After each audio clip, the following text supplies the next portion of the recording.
Mời bạn nam.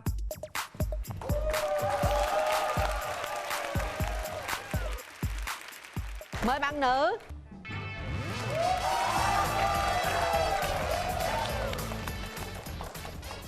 Thôi chúng ta bắt đầu giới thiệu về mình. Rồi, mời em. Em chào chị Cát Tường, chào anh Quyền Linh, chào quý vị khán giả. Em là Nhung, hiện 24 tuổi, sống và làm việc tại thành phố Hồ Chí Minh ạ. Em làm công việc gì? Dạ, em làm editor ạ. Cụ thể là làm gì em? Dạ, viết bài cho trang web ạ. Mời bạn nam. Lần đầu tiên cho em xin được gửi lời chào tới các cô, các bác, anh, các chị và các bạn có mặt trong trường quay ngày hôm nay. Xin chào anh Quyền Linh và chị Cát Tường. Em xin tự giới thiệu, em là Phạm Ngọc Hai, 26 tuổi. Em đến từ Thanh Hóa và hiện tại em đang làm việc và công tác tại Bình Dương. Nghề nghiệp của em là kỹ sư xây dựng. Mình có thể chia sẻ thẳng thắn với nhau về cái đường tình duyên của mình ha. Dạ. Bạn nữ sao bạn? Em thì trước giờ cũng quen khá nhiều rồi, nhưng mà chính thức thì chỉ có một mối tình đó chị. Thế lý do tại sao chia tay? Em với anh quen nhau thì anh đưa em về ra mắt, nhưng mà vì không hợp tuổi cái bố mẹ đi coi á.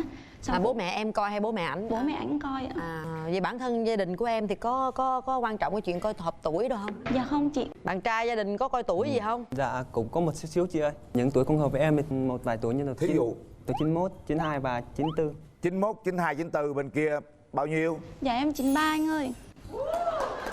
Trời ơi, 91, 92, Nó nằm ở giữa ha. 94 nó không hợp mà hên sao có lọt 93, chính giữa đỡ May ghê. quá đọc 92, 93, 94 là xong luôn rồi.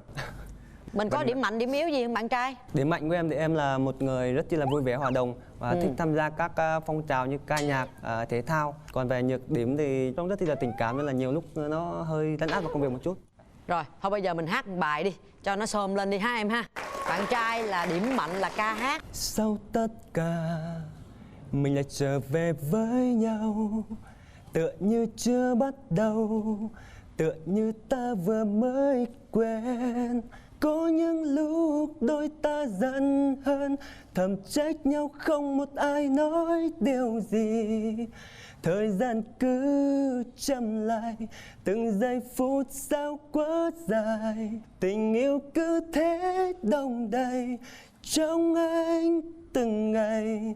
Vì quá yêu em nên không thể làm gì khác, chỉ cần ta mãi luôn dành cho nhau những chân thành. Vì trái tim ta luôn luôn thuộc về nhau. Bạn gái cảm nhận giọng hát của bạn trai như thế nào? Bạn nam hát rất ấm chị. Rất là ấm áp. Rung xử lý rất là hay, rất là ngọt ngào. Hát như ca sĩ chuyên nghiệp đấy. Hay quá. Tò mò không em? Dạ có chị. Tò mò ha. Vậy em hình dung bạn nam bên bển là người như thế nào? Chắc là điềm tĩnh, rồi giọng nói thì ấm áp, nhìn có vẻ chững chạc á chị. Có hình dung ra cái vóc dáng ảnh làm sao không? Chắc là không, chắc cũng cao cao. Nghe giọng hát còn biết cao luôn hả? Trời ơi, hay vậy. Giờ tới phiên mình, điểm mạnh, điểm yếu của mình là gì nè? Điểm mạnh của em thì biết nấu ăn á chị. Nấu khá ngon, làm bánh cũng nhiều. Điểm yếu thì em hơi rụt rè trước đám đông, với lại em rất sợ ma chị. Kiểu như là em ở nhà với anh chị em, mà anh chị em đi đâu là em cũng đi luôn, chứ em không ở nhà mình chị. Trời đất ơi, vậy em muốn tìm mẫu người bạn trai như thế nào? Chiều cao khoảng mét 7 trở lên, tại vì em mét 62 rồi. Bạn trai cao nhiêu? Dạ em cao 1m73 chị ơi. Được. Dạ. Rồi cái gì nữa em? Đừng có gầy quá chị, nhìn không có men. Nặng nhiêu ký? Em 65 kg chị. Hơi gầy Hơi á chị. gầy. Dạ. Nhưng mà thà gầy đi rồi mình nuôi dễ. Em là làm nấu ăn ngon nè, làm bánh ngon nữa. Dạ. Chứ để mập mập sao dám ăn. Em quen ai em vụng béo tốt lắm chị. Vậy là được luôn đúng không? Dạ. Rồi cái gì nữa? Không có hút thuốc, không có cờ bạc, rượu bia thì được, tại vì giao tiếp á chị. Hiểu gia đình một tí và không có chi ly trong chuyện tiền nong á chị. Em có nhậu nhẹt không em? Do công việc nên cũng chỉ biết một chút thôi chị ơi. Hút thuốc? Dạ không ạ. Chi ly? Dạ cũng không chị ơi. Anh ơi cho em hỏi xíu, anh có ghen không anh? Trong tình yêu thì đương nhiên chúng ta phải có một chút hương vị nó gần ghen thì nó mới gọi thực sự là yêu mà. Nếu mà không có một chút nào ghen thì sẽ là những người vô tâm em ơi. Dạ em ghen lắm anh ơi. Dạ. Ghen lắm là ghen sao? Ghen cỡ nào? Ví dụ nhiều lúc bạn cho em mượn chơi rồi chơi vô tình tin nhắn đến á chị. Tin nhắn về mà ngọt ngào cái là em ghen luôn đó chị. Đôi khi ảnh đưa điện thoại em, anh xóa hết tin nhắn á chị, nên em cũng ghen nữa, em nghi ngờ. Vậy thì chỉ ảnh để chị chỉ cho, chỉ xóa cái nào nguy hiểm thôi, mấy cái bình thường phải để vào nhiều. Mấy người không xóa mà xóa sạch là đang nghi đúng rồi. Dạ đúng rồi chị. Em tính con nít nữa chị, ghen nhiều. Ủa vậy luôn hả? Dạ có, em nghi lắm đó chị. Bạn trai, bạn gái ghen nhiều vậy em có ngại không? Dạ không chị ơi, thực ra là những người ghen họ có quan tâm, yêu thương mình họ mới ghen chứ. Mỗi ngày gặp nhau cái bạn gái đòi kiểm tra điện thoại của em chịu không? Cái điều đó thì nếu là mình trong sạch thì đâu có gì mà ngại chị, vàng đâu có sợ lửa đâu chị. Ồ, đâu có vàng gặp lửa vẫn chảy ra mà. Có cái gì không thích ở người bạn trai không? Bạn trai đừng có đen quá cũng đừng trắng quá. Trắng nhìn công tử lắm chị. Sao khó quá vậy, Mày đen có cũng em không được, một trắng cũng không được nữa, vậy là muốn làm sao? Vừa vừa á chị, chỉ coi được là em được. Nhiêu đó thôi nha. Dạ. Nghe Ôi, cụ sao nói chị? gì không? Hễ mà chị thấy được là bên đó thấy được. Em đặt hết niềm tin vào chị đấy. Thì bây giờ em làm sao để chị thấy được đi. So với truyền hình này hôm nay là thực tế chị sinh nhân nhiều. Được ha, cũng đẹp trai. Không, cái này đâu có ốm đi đâu, này là vừa người đó. Khỏe không? Dạ, Trời ơi sao lỏng bỏng vậy? dạ cũng hít đất được 50 cái chị. 50 cái.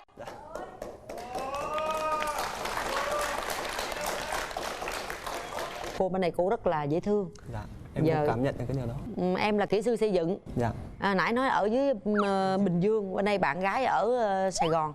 Vậy mình hẹn hò nhau làm sao? Thời gian là do mình đấy chị ơi. Mà em là đi theo công trình hay là Dạ, sao? dạ công ty của em làm cố định một chỗ. Vậy là bây giờ nếu như mà mình tiến tới hôn nhân thì bạn gái phải về Bình Dương ở hả? Cái đó cũng không hẳn ạ. Vậy chứ sao, không lẽ chồng nơi vợ nơi?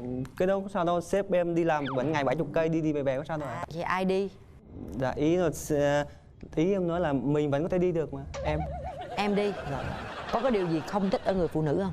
Mẫu người, cái chuẩn người mình về tìm- về về ngoại hình thì bạn có thể là xinh xắn mà em nghĩ bạn kia là vậy vì em nghe cái giọng đó cảm nhận được cái điều đó. hay ha, bên kia nghe giọng nói thì cảm tưởng bên đây là cao, mà bên đây nghe giọng nói thì biết bên đây dễ thương. Còn đôi khi trái tim nó mách bảo chưa. Dạ, đôi khi mình không thể dùng ánh mắt mà mình phải dùng lý trí và trái tim, đôi khi có thể cảm nhận được cái điều đó. Lành quá. Rồi, hơn là hồi nãy khen tôi đấy nha. Được lắm em ơi. Cao, đẹp trai, nói chuyện dễ thương. Rồi bây giờ em có không thích gì ở người phụ nữ nói anh qua anh coi coi. Người phụ nữ đó lộn thộn mà Gì em nữa? nghĩ chắc bạn thì không mà em cảm nhận được điều đó. Cặp này hay lắm anh ơi. Đây, biết Nghe liền giọng ha. không mà Cảm là nhận đoán ha. được hết rồi. Chào anh ạ. Chào em. Anh kia anh hơi lanh chút xíu. Một người đàn ông giỏi như vậy, làm xây dựng như vậy, đi rất là nhiều. Xung quanh anh ấy rất là nhiều người đẹp. Quan trọng là tình cảm của anh ấy như thế nào thôi anh, chứ còn cám dỗ thì không có vấn đề. Không lo đúng không? Dạ không. Em thích con trai hơn con gái? Em thích con trai. Rồi. Đó, anh hỏi đơn giản vậy thôi. Cô gái thích con trai, em thích con trai hơn con gái? Thì bé là con của mình thôi. Dạ. Cũng đơn giản luôn. Dạ. Rồi bây giờ mình hỏi ý kiến người thân đi. Hôm nay em có đi theo, có ai đi theo em không? Dạ hôm nay có bạn thân em đi cùng ạ. Dạ em chào chương trình ạ. Rồi chào em. Em nhận xét anh ngồi bên kia như thế nào? Dạ em thấy bạn bên này thì cũng đẹp trai, hơi khéo miệng một tí, dễ thương nữa. Bạn em thì nó rất là hiền và xinh gái, cho hai bạn quyết định hả? Cái vụ xinh gái là anh khoái rồi đó. Dạ. Rồi hôm nay bạn trai đi với ai? Em có đi với chú. Rồi xin chào chú. Chào chú. Thưa Quyền Linh và chị Cát Tường, thì qua tâm sự của hai cháu thì tôi thấy cũng rất là đồng cảm, thấy cũng đồng lòng, nên tôi rất là ủng hộ cái chương trình như thế này. Cảm ơn chú nhiều. Em chào chú đi. Nói Con hỏi chào chú, hỏi thăm chú vài câu. Dạ chú hiện tại đang ở Bình Dương rồi ạ chú. Thì báo cáo với con thế này, chú thì chú đang công tác cùng với lại cháu hai là người chất phát hiền lành, làm ăn có trách nhiệm, cũng vừa có trách nhiệm với gia đình. Dạ tại vì gia đình con dưới Bình Dương cũng nhiều, có dịp thì con ghé chơi. Dạ. Rồi bây giờ kéo màn đi cho hai bạn gặp mặt.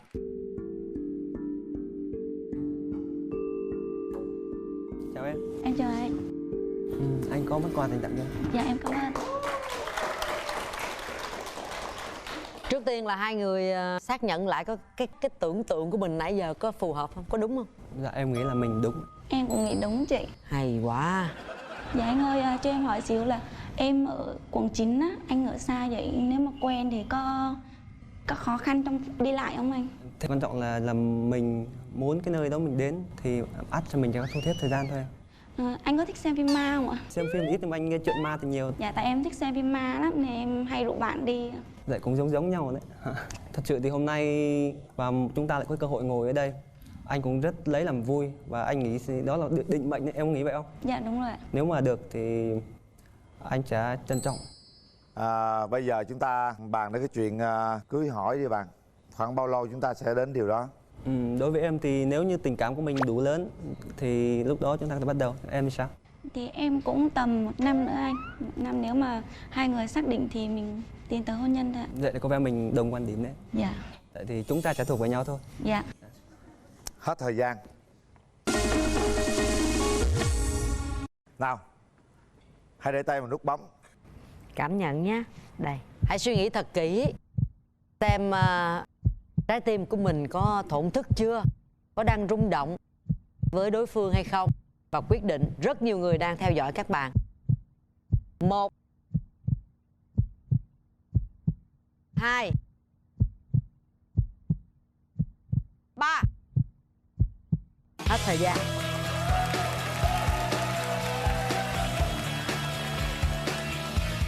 Nắm tay đi bạn. Rất đẹp đôi. Hôn nhau đầu tiên. Dạ. Nắm tay nhau chưa? Dạ rồi. Hôn nhau đi bạn. Được không? Dạ được.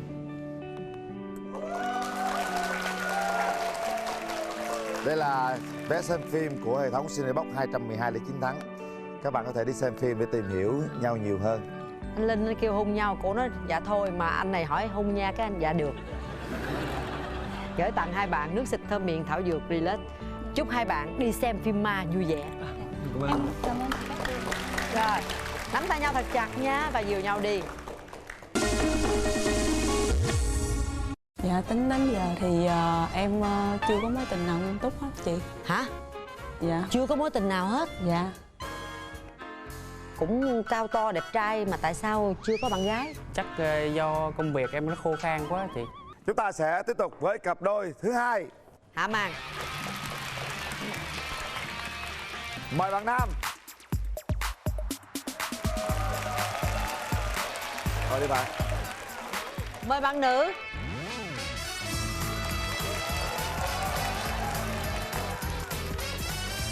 Mời đi em. Rồi chúng ta giới thiệu về mình đi bạn. Rồi. Dạ, em xin chào chị Cát Tường, chào anh Quyền Linh, chào bạn nam sau bức màn và chào toàn thể quý vị khán giả đang theo dõi chương trình ạ. Em xin tự giới thiệu, em tên là Phương Thảo, năm nay em 31 tuổi và em đang làm nhân viên của hệ thống cơ quan bảo hiểm xã hội tại thành phố Hồ Chí Minh ạ. Rồi 31 tuổi ha, rất trẻ. Mời bạn Mời nam. bạn trai. Xin kính chào quý vị khán giả cùng anh Quyền Linh và chị Cát Tường. Em tên là Hoàng Duy Tân, năm nay 32 tuổi. Hiện nay đang là nhân viên công nghệ thông tin và hiện nay đang sinh sống tại thành phố Hồ Chí Minh ạ. Rồi mình nói chút xíu về đường tình của mình bạn. Bạn trải qua mấy mối tình rồi? Dạ, em trải qua 2 mối tình ạ. Mình chia Rồi. tay bao lâu rồi bạn? Em chia tay cũng 2 năm luôn rồi chị. Em có trải qua bao nhiêu mối tình rồi? Dạ, tính đến giờ thì em chưa có mối tình nào nghiêm túc hết chị. Hả? Dạ. Chưa có mối tình nào hết? Dạ. Như là hồi nhỏ đi học thì người lớn không có cho phép mình có bạn, sợ mình bị ảnh hưởng đến chuyện học. Sau này lớn lên khi mà ra làm việc rồi thì làm trong những môi trường phần lớn đều là chị em phụ nữ, tỷ lệ nam rất là ít, có thì cũng là bậc đàn anh đàn chú và phần lớn cũng đã yên bề gia thất rồi ạ. Một cô gái cũng rất là dễ thương mà 31 tuổi chưa có mối tình nào hết. Bạn trai nghĩ như thế nào? Dạ. Thì nếu mà vậy thì em thấy thời này thì cũng bình thường chị ạ. Cũng bình thường ha. Dạ. Cũng có nhiều cô mà chưa có người yêu mà. Có người ta 3 mấy 4 mấy cũng chưa có người yêu, cũng bình thường mà. Thôi bây giờ mình nói đi. Mình Mẫu sẽ người tìm bạn một gái bạn đối muốn tượng tìm thế nào như thế bạn? nào? Cái mẫu người bạn gái của em á thì cao trên 1m55, rồi dễ nhìn, thì giọng nói thì dễ nghe, biết nấu ăn, rồi biết sống tự lập. Hiện tại là em đang sống với ai? Dạ, em sống với gia đình của em gồm ba mẹ với lại anh của em. Rồi, thí dụ như lập gia đình mà đi làm dâu thì em quan điểm về chuyện đó như thế nào? Dạ, em thấy là bây giờ nếu mà lập gia đình rồi mình phải theo chồng. Ví dụ như mà người chồng của mình ở chung với cha mẹ, không phân biệt là cha mẹ bên nào hết, thì mình vẫn phải làm tròn cái giống như là cái nghĩa vụ của người con vậy đó. Phải hiếu thảo, phải chăm sóc cha mẹ khi mà về già. Rồi, vậy là tốt rồi ha.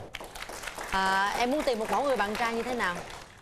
Mẫu người bạn trai của em thì về ngoại hình thì cao hơn em, khoảng từ 1m65 trở lên. Bên kia cao nhiêu? Em cao 1m72 chị. Rồi, được. Gì nữa em? Thân hình cân đối, nhìn mặt hiền hiền. Mắt mũi miệng là có cái mẫu người lý tưởng giống ai không? Mẫu người lý tưởng của em là anh diễn viên Lương Thế Thành. Lương Thế Thành. Giống hả? Giống hả? Giống không?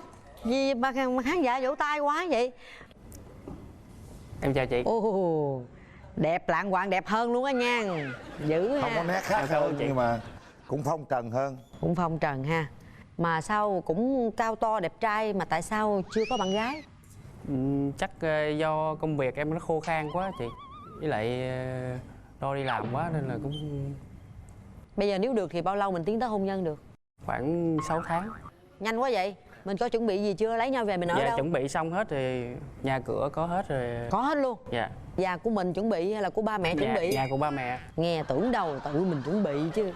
Có nghĩa là giờ mình là về làm dâu đúng không? Dạ. Muốn sanh mấy đứa con? Dạ 2 đứa. Rồi để tôi về coi coi. Sao chị? Hả? Chị thấy sao chị? Cao ráo, mặt mày sáng. Nói chung là chị nhìn được. Chào ông, chào anh. Chào em, anh Bình anh hiền lắm, rất là có duyên. Em thích đàn ông phong trần hay đàn ông sạch sẽ gọn gàng? Kết hợp cả hai được không ạ? Cũng được. Dạ. Nếu mà phong trần quá thì nó cũng Lúc cần phong trần thì phong trần, lúc cần nó sạch bụi sẽ quá. thì sạch sẽ. Cần sạch sẽ ha. Dạ, Được dạ. rồi, anh thấy được á. Hôm nay em có đi với ai không? Dạ em đi với bạn bè thân thiết của em à. Rồi, bạn dễ thương quá. Dạ em chào anh Quyền Linh với chị Cát Tường. Chào em. Em là bạn cũng như là đồng nghiệp thân thiết với chị Thảo á. Thì qua những gì mà anh trai này chia sẻ thì em cảm thấy là về mặt ngoại hình á thì rất là sáng sủa sạch sẽ. Còn về những cái tiêu chí á thì cũng phù hợp với đối tượng mà chị Thảo đang tìm kiếm.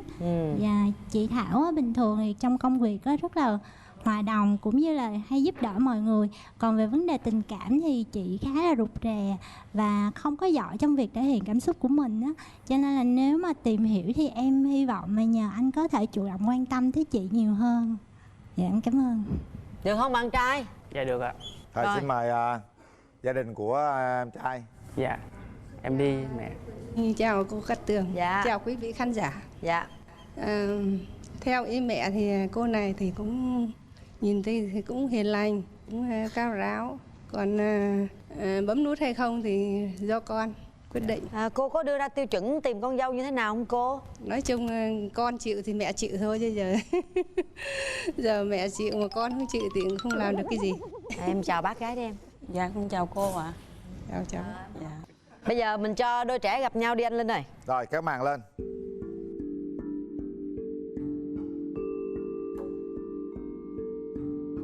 Chào anh. Không quà tâm. Em cảm ơn anh. Em thấy anh thế nào? Dạ em thấy anh được ạ. Phong trần ạ. Dạ. Dạ. Em hỏi đi. Ồ dạ xin lỗi anh nha, tại nãy giờ em bối rối quá, em chưa có nghe kịp tên anh đó anh. Dạ, anh tên gì? Anh tên Tân. Dạ anh Tân. Dạ. Bạn gái tên gì nhớ không? Dạ nhớ anh. Bạn tên Thảo ạ. Tân Thảo. Đối với anh thì cái đặc điểm gì ở một người phụ nữ mà anh cảm thấy thích nhất à? Chắc có lẽ là khuôn mặt. Vậy là anh quan trọng bề ngoài hả hay là sao anh? Không, ý là tổng thể khuôn mặt á, hài hòa. Dạ. Như em là ok. Dạ cảm ơn anh. Rồi hẹn hò. Hẹn hò sao? Em muốn hẹn hò ở đâu? Dạ em thấy mình đi đâu cũng được hết anh, miễn sao là mình đi với nhau vui vẻ là được. Rồi, nếu mà được thì em có thể làm dâu được không? Dạ, như hồi nãy em có chia sẻ cái quan điểm của mình đó anh. Được. Thì mình nếu như mà chồng mình ở đâu thì mình sẽ ở đó. Dạ, thì em cũng nghĩ phận làm con thì mình phải phụng dưỡng, nuôi dưỡng cha mẹ khi về già thôi anh. Dạ. Kinh tế thì ai giữ tiền? Kinh tế thì em để vợ em giữ ạ. Được, tốt. Thấy ổn rồi đó. Mẹ cười rồi, mẹ nghe làm dâu rồi, để cho mẹ dạy dỗ rồi chăm sóc mẹ tuổi già là mẹ cười dưới rồi. Dạ. Bên đây chỉ cần nghe tiền để phụ nữ giữ nữa là thấy ổn luôn rồi đó. Trời, mày nói một câu gì là thật tình cảm đi bạn. Câu gì để thuyết phục đối phương? Thì tới đây thì mình là có duyên với gặp nhau ở đây. Thì cảm nhận đầu tiên thì mọi người đều nhận trong lòng. Thì mọi người sẽ Thiện qua cái em bí rồi Linh ơi, cứu em. Đang tỏ tình mà bí. Không, Dạ. bây Nói giờ gì nó em thiệt cứ là suy tình cảm vô. Em có Dạ. suy nghĩ sao? Nãy giờ em cảm nhận từ trái tim mình như thế nào, mách bảo mình nói cái gì, Dạ. mình phát biểu như thế thôi. Không cần màu mè gì Bây hết. giờ thấy em thích em thế nào đó và mong muốn rằng mình sẽ cùng đi nhau trên con đường còn lại của cuộc đời. Anh sẽ hứa lo cho em cái gì đó, thí dụ vậy. Rồi bắt đầu. Thì Đứng lên đi gần tới nơi luôn. Có thể nắm tay bạn ấy. Nắm tay bạn ấy đi. Rồi nói lớn lên. thì run quá. Run quá.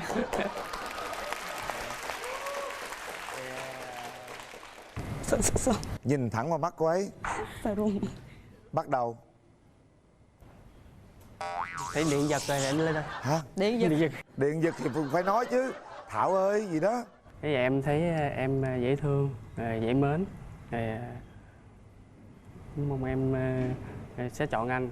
Em gái thấy thế nào? Dạ thấy anh nói chuyện cũng chững chạc à. Thích anh không? Thì cũng thích à. Thích. Chàng trai thích cô gái không? Dạ em cũng thích ạ. Rồi thôi ngồi ghế đi bạn. Nói chuyện nhìn tôi trực tiếp vô đây, em có nhìn đâu ra đằng sau không à? Rồi chúng ta sẽ Rồi, có đặt 3 tay tiếng vào đếm để nút quyết định nha. bấm nút hay không bấm nút. Đây. Suy nghĩ thật kỹ nha. Có mẹ, có bạn, có rất nhiều khán giả đang theo dõi chương trình, đang quan sát hai bạn. Đây là giây phút rất là quan trọng và thiêng liêng. Bấm nút là đồng ý hẹn hò với nhau, tìm hiểu nhau để đi đến hôn nhân. 1 2 3. Hết thời Hết gian. thời gian. Rồi mời em. Em bấm. Ủa em bấm. Bạn gái có bấm. Em có bấm không? Dạ không. Không có bấm. Rất là bất ngờ. Lý do tại sao bạn trai không bấm? Dạ em thấy cảm nhận đầu tiên không được trong trái tim mình không được mở lắm nên là em không bấm ạ. À này thành ra nãy giờ mình nói chuyện hơi ngượng ngượng đúng Dạ, không? Dạ không được trôi chảy cho lắm nên là em cảm giác không được. Không được yên tâm lắm. Hình như không hợp với mình về điều gì em? Chắc cách nói chuyện. Không sao cả. Nếu như em không bấm tức là em nhường cái nút bấm đó cho rất là nhiều chàng trai đang xem truyền hình. Có thể mình không hợp nhau một cái điều gì đó. Đúng không em gái? Em cảm thấy như thế nào? Dạ thì em thấy thì đến đây như là một cơ hội. Nếu không được thì kết bạn thôi ạ. Đúng rồi. Dạ. Rất là nhiều chàng trai biết đâu đó đang theo dõi em và sẽ tìm đến chương trình để tìm đến em. Chúc hai bạn sẽ sớm tìm được một nửa của mình. Chúng ta không hợp với nhau không sao cả. Gửi tặng hai bạn nước xịt thơm miệng thảo dược Relax. Cảm ơn chị. Rồi, cảm ơn hai bạn.